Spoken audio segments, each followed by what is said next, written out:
With any endeavor that we try to address, we must be clear on why we're doing it.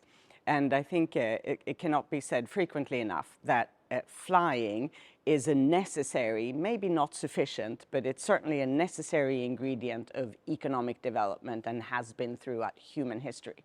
Today, we also understand that in order to fly, we must also do so sustainably in order to protect the planet upon which humanity depends. And we have to understand that we're at the very, very, very beginning of that journey. So today, the world only produces even less than 0.1% of our fuel needs in terms of sustainable aviation fuel. So, very, very, very small quantities. The market is virtually inexistent.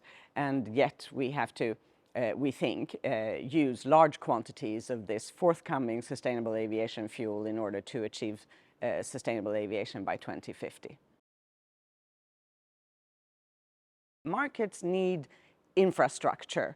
They need registries and certificates and the various types of sustainable aviation fuel that we might have in the future. They need to be certified and approved. All of these things have to be organized and done so in a certifiable way that we can all invest our trust in and know that this is the actual fuel that we are buying. And none of that exists today.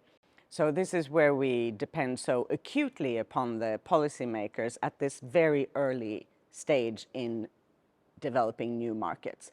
Obviously, policymakers know how to do this. They've done it many, many times before. They've done it with wind and solar energy and in many other domains. So it's not an impossible endeavor.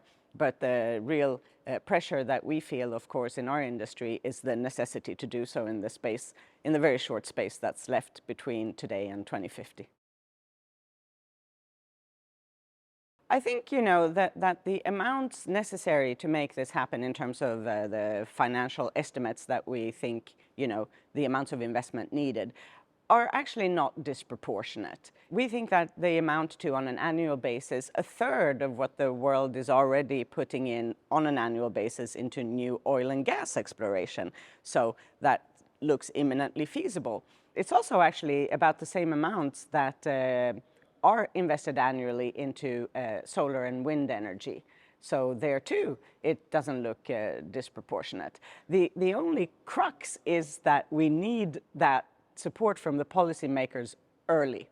That's when the investors, private investors, take 100% of the risk and would lose all their capital if the venture fails. So this is where policies can help mitigate some of those risks and facilitate the flow of private capital coming in. And we would think, as a whole, about a third capital coming from the public sector and 2/3 from the private sector.